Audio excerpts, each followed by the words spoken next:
Tēnā koutou katoa. Ko mātairangi te maunga, ko raukawa te moana, ko tangata whai ora toko iwi, no te whanganui atara ahau, ko Andrea Bate toko ingoa, nō reira, tēnā koutou, tēnā koutou, tēnā koutou katoa. Yo, I'm Helena. And we're going to be talking to you about mental health accessibility. So to start off with, hands up if you have ever experienced a really low mood where it's hard to drag yourself out of bed for a couple of days and you spend a fair amount of time asking yourself what the point of everything is. Good job, guys. Have you ever been so full of the joys of spring that you want to share that happiness with everyone around you? Have you ever entered data into an online form and you'd entered everything they asked for, and when you tried to submit the form, you got a large red warning complete with exclamation marks, but no information on how to remedy the situation? Okay, and have any of you ever been in a really low mood when that's happened? Have you ever wondered if the world was actually out to get you, or maybe just the GCSB? I'm not putting my hand up, I know they're out to get me. Have you ever signed onto an online record about yourself where you may read something that will make you question its content, or even yourself, and there wasn't a 24-hour helpline attached to it? Do you think that having some kind of custom support available would make a difference? Do you think that UX in New Zealand can work to ensure that people who experience emotional distress can get the best service and outcomes they could possibly receive?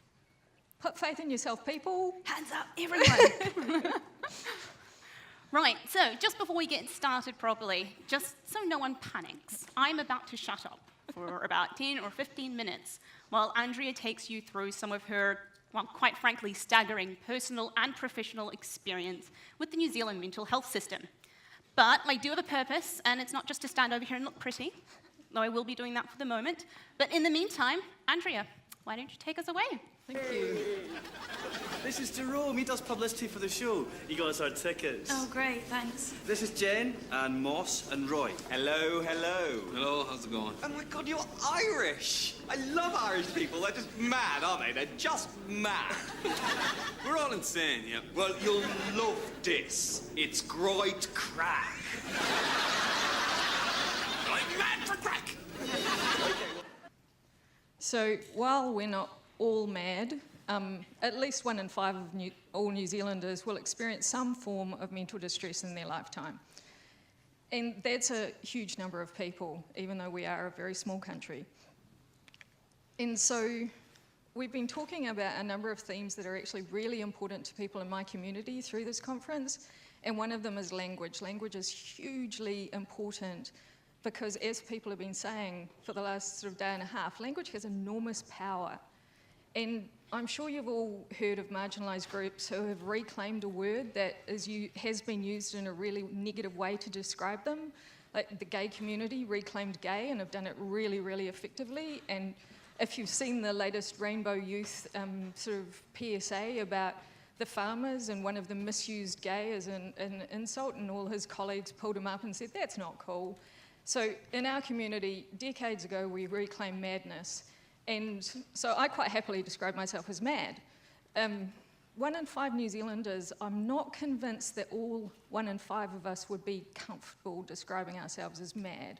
And so when you're talking about or to our community, it's really important to engage with the language that they consider relevant to describe themselves. So people who are quite aware in the mad community, we never use the phrase mental illness, and there is a reason for this, and I'll take you through it. So in the Western medical paradigm, an illness is something that is diagnosed after damage is identified. So you identify damage, that's your cause, you diagnose an illness. When it comes to mental distress, there is actually no proven cause. people go mad, we don't really know why. There's a huge amount of correlation between experiences of trauma and madness, but there is no proven biological or genetic link. So if you take that logic and you apply it to what I just described about the framing of illness in Western medicine, if you can't prove your cause, you can't identify damage, which means you can't diagnose an illness. So as a logical fallacy, it's right up there. As a common belief, everyone uses the term. So you'll find a lot of the 1 in 5 of us do use the phrase mental illness. But it's not just a kind of pernickety logical objection to the phrase that we hold. It's actually that when we start talking about mental illness, the automatic assumption is that people like me have broken brains, right? There's something fundamentally biologically or genetically wrong with our brains. And I don't know, I've sort of been introduced to the UX community mostly over the last 2.5 days, and I'm just thinking that you're all pretty aware of yourselves and you're pretty confident in your ability to gather and process and analyse information. And I don't know, but I'm just quite certain that if someone were to come to you with an unproven hypothesis that all of your cognitive faculties were fundamentally flawed but couldn't prove it, you'd actually have something to say about that. And so in terms of spreading the accessibility message, the inclusion message, all these things, it's really important to get your language right. And when you start talking about mental illness, just know that there's a bunch of people who are going to start thinking, oh, you're talking about that lot with broken brains. There's something wrong with them. And this is the key point in mental health accessibility. We're talking about inclusion, we're talking about the social model of disability. So disability is a wide framing. You have physical disability, you have sensory disability, you have psychosocial disability. That's where mental health fits. If you haven't read the Convention on the Rights of the United Nations Convention on the Rights of Persons with Disabilities, look it up. You'll find it in 10 seconds flat if you search CRPD. It's a plain English document, a 5-minute read, and it will set out exactly for you what the minimum standards any country should be meeting. And that means any organisation and any people should be meeting in terms of including people with disabilities. So mental health accessibility is a huge issue. And the other thing to really bear in mind is 1 in 5 New Zealanders who are having a unique experience.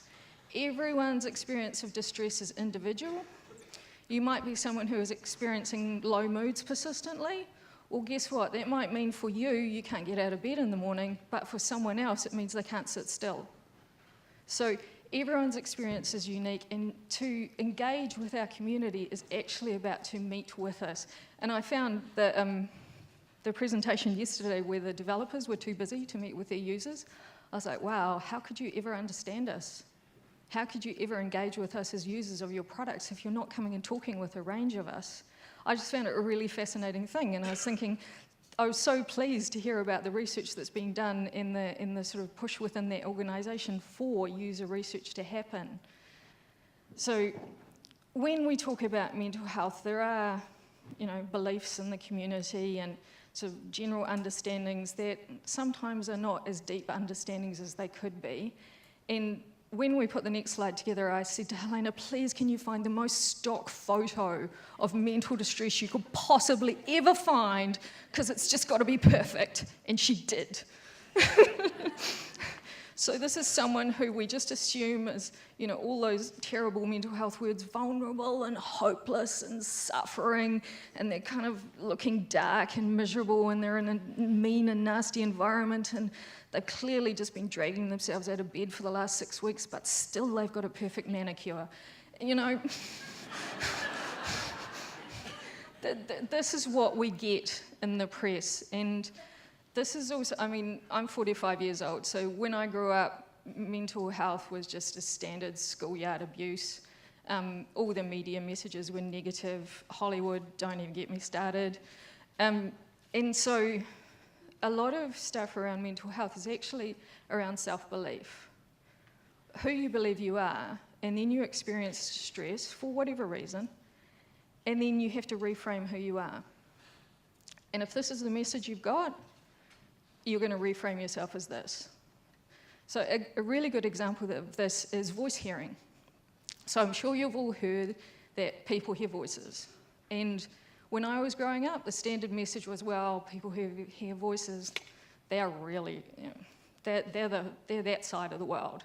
And, they're dangerous and they're unpredictable and they're risky and they only hear negative voices that yell and scream and command and tell them to do bad things to themselves and other people, right? I mean, that was the message I heard about voice hearing when I grew up. Well, I am a voice hearer, and I can assure you that it's not the case. I mean, we were just having a conversation amongst ourselves earlier about how we haven't chosen our favourite for the Bird of the Year competition, but we really want to encourage you to give your 50 cents to Forest and Bird in the jars out there. So if you haven't donated yet, go for Forest and Bird, please, just because they're cool. And the other part of this is cultural beliefs. When I was growing up, it was a cultural belief around voice hearing that it was a negative, always awful experience, and people who had that experience would end up, living a dreadful, terrible life. And so that's sort of the Western medical cultural model. And then you have the Western Hearing Voices Network model, which voices are a reasonable response to trauma, and actually a lot of their function is self-protection. And then you have a multitude of other cultural models which have entirely different meanings attributed to voice hearing. For example, in this country, in Aotearoa, if you're talking with someone who has a good understanding of matauranga, so traditional knowledge, thousands of years worth of knowledge, what they'll tell you is that voice hearing is probably someone's tupuna speaking to them. So it's their ancestor delivering a message because something needs to be heard. Something needs to be paid attention to. Could be negative, could be positive, but it's like a sign or a signpost. There's something to pay attention to. So when you're talking to our community, you can't go in there with the standard assumptions about mental illness and this message that people are hopeless and that they can't think straight. You got to go in there and with all your assumptions out the door and be curious about the people you're meeting, because they'll all have a story to tell, they'll all be individual stories, and as we wrote in our blog, they will be keen to engage with you because you have the ability to benefit us, all our community, and that is, as Greg was saying earlier, it's power and responsibility. And I think that's a really, really important message about any accessibility issue. You have the ability to really make a difference. And what Helena's going to talk about is these are really simple changes you can do. Really, really simple. And they can make the world of difference to a person. So an example, again, from my life is my health record. Who knows about my health record through their primary health provider? So, yeah, right?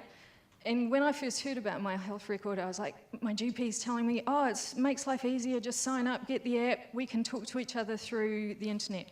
Fabulous, I said. So if I'm having a really bad time and I'm sort of somewhat anxiously checking the internet in sort of the 2, 3 o'clock in the morning time, and I read something about myself that I don't understand, how can I check on that and feel comfortable?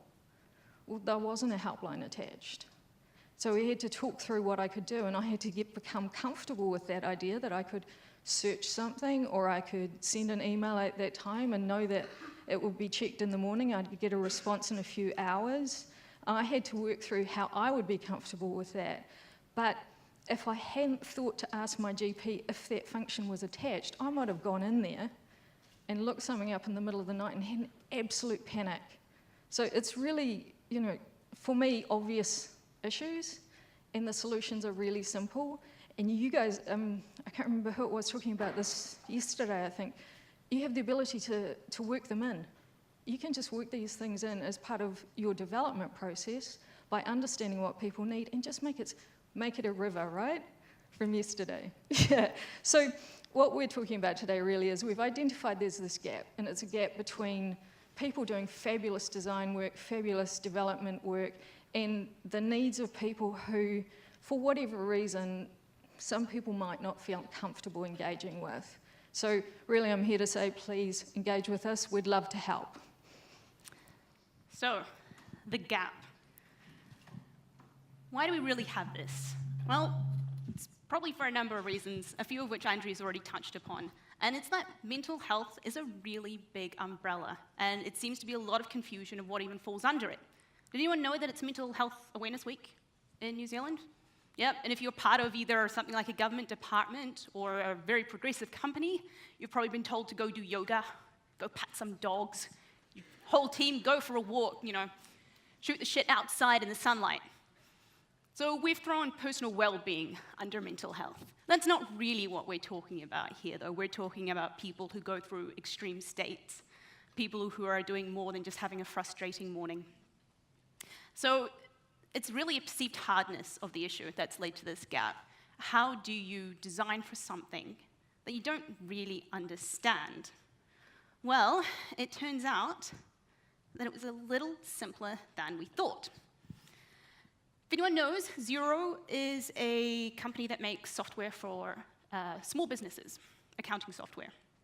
And the biggest part of our software is our bank feeds. Bank feeds let you connect your bank account to Xero, so you can do your reconciliation, compare your bank account to your Xero account at any given time of the day, really quickly and really easy. Now, if you know anything about small businesses, it's that cash flow's kind of king. That's what sinks a business, or what lets it rise up. So this is the most used feature in Xero. And as a small business owner, you wear 1,000 different hats. You are everything to your company. You're the marketing manager, you're the HR department, you're probably at least the bookkeeping department, if not your own accountant. And when you need to do these things, you've set aside a very specific time of the day to do it. So it's really important that those transactions are sitting there waiting for you. But of course, these bank feeds exist on the internet. And because of what I'm just going to call internet things, they don't always work. There are connection issues between networks. The bank might be down for maintenance. There are 100 different reasons why when you refresh your bank feed to get your transactions, maybe it doesn't work. Now, it's nothing to panic about. Nothing's really gone wrong. Just like refreshing a web page, you kind of just need to refresh the feed again. But that's not really what we used to tell people. This is what we used to tell people. There is a problem with the bank feed, and there is a read details button. Now, speaking of words mattering, does anyone know what your account being in the red means? It means your accounts are not in a good state, and this was always a very scary screen to come across if you weren't sure what it meant. All right, so let's say that, all right, we're a little worried. We've come into our account. This is in our transactions. What is this? All right, it doesn't tell me anything. So we'll fortify ourselves. We'll put the panic aside for a moment, and we'll click on the account. Oh, good. Look, an even bigger banner telling me that something's wrong with the exact same words and still no details on what's wrong. All right, so same thing again. We'll fortify ourselves, and we'll click the details button this time and see what happens. And what happens is, login to online banking was unsuccessful. The bank feed was able to use supply blah, blah, blah, words, words, words, contact support, words, words, words, lock you out of your account. What? What do you mean I'm going to get locked out of my account? What is this even? Contact support. Straight away. Look, contact support. I do not have time to deal with this. This is scary. I do not want to be locked out of my bank account. Let's just contact support like it tells me to do. Now, we knew this was a problem. I know this is a problem personally because I used to be the person who answered these queries from customers. And I can tell you that people were sometimes doing more than just panic. I had someone on the phone crying to me once, wondering what on earth was going on with her accounts. If you don't understand how networks work and how apps between different programs function, you have no clue what's going on here. And this isn't telling you anything. You have no way to solve this yourself. We also knew it was a problem because we were keeping track of how many times we were getting queries about this page. And look, anywhere between 600 and 1,200 questions from individual customers per month on exactly this problem. You can also see on this page that we've got a bit of a dip lately. And that's because we decided to try and do something about this. And this is what we did. Sweet. Your bank feed has temporarily stopped working. Red, gone. Your accounts are no longer in the red. This is just an FYI. And the other second banner, completely and utterly gone now. You can only get to this from the front page and the details button, and now there is a temporary connection error. That's all right. That's nothing to be too concerned or upset about. For help, here's our troubleshooting page. That's good. I can go there and see what I'm doing for myself. And I can refresh my Yodely feed, which 98% of all times is exactly what you need to do to resolve this and get your transactions. But if for some reason something else does go wrong, here is still somewhere where you can get a hold of us. So the drop kind of speaks for itself. We are getting even less than that 200 now. We're getting maybe 50 of these a month at the moment. And just imagine all of the frustration, the anger, the fear that's gone from the world just because we changed a color, took out a banner, and rewrote a pop-up. Cool, a second example for anyone who works more in physical medium. You might recognize this as part of the map for the London Underground. But this map's actually quite new. It's only been out for maybe 3 months at the moment. And it looks almost exactly like the old map. In fact, anyone who had the old map could use this, and they might never know something was different. But there is actually something different about this map. This map has little gray bits on it. Those gray bits have nothing to do with where the line stops or where it goes. Those little gray points tell you where on this map the London Metro goes underground or into a tunnel. And this map is made entirely for the benefit of people who have anxiety or people who have fear of enclosed spaces. Because the London Underground realized earlier in the year that there were a whole market of people who were either not catching the metro at all, which if anyone's been to London, it's really hard to do, or they were either figuring this out for themselves through trial and error, or at worst, they were trying to get through their day just pushing their fear down. They had to catch the metro, they have to get to work. Okay, we can do this, right? We can face our fears, we can face our anxiety, and we can just get through, which is a very horrifying experience for anyone who does have anxiety issues. And all they did was add little gray bits onto a map, and suddenly, all of these people can now catch the London Metro. It's really quite an incredible example of how something so simple can make such a huge difference to people's lives. Because yes, they could have gone out, and they can work this out for themselves. You know, you can figure out where a metro goes underground or where it goes through the tunnel. You can see them. But this showed an entire community of people that London Metro saw them, and they cared about the fact that they could use their product and their services. And that's really all that did for it. It made them feel heard, and it made them feel seen. And it let them use the metro. So designing with mental health in mind. The basics of what we want you to take away is that we can absolutely do more. It's a huge proportion of our population. 1 in 5 people means that there's probably a number of people in this room who can personally identify with what we're talking about today. And talk with us. Talk with a broad range of us, because the range of experiences is huge, the number of individuals is huge, therefore the information you can gain and the problems that you might not even see that you can solve is again huge. And another thing is, when we talk about mental distress, we talk about experiences, and so people who have been in, through, and come beyond their experiences, and who might have further experiences, and who might feel like they're going back or might feel like they're going forward. So again, really important not to make assumptions about what someone's experience might be. Ask them, they'll tell you. Everyone will benefit, not just those who have experienced extreme states.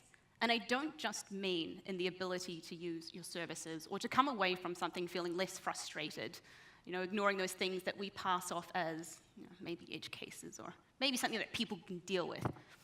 Maybe they can't, but also in the way that other people end up being able to use these things. There is a really great computer game that has just come out. I only finished it a couple of days ago, and this computer game was written from complete beginning, from story inception to the end, with people from the community who have experienced extreme states.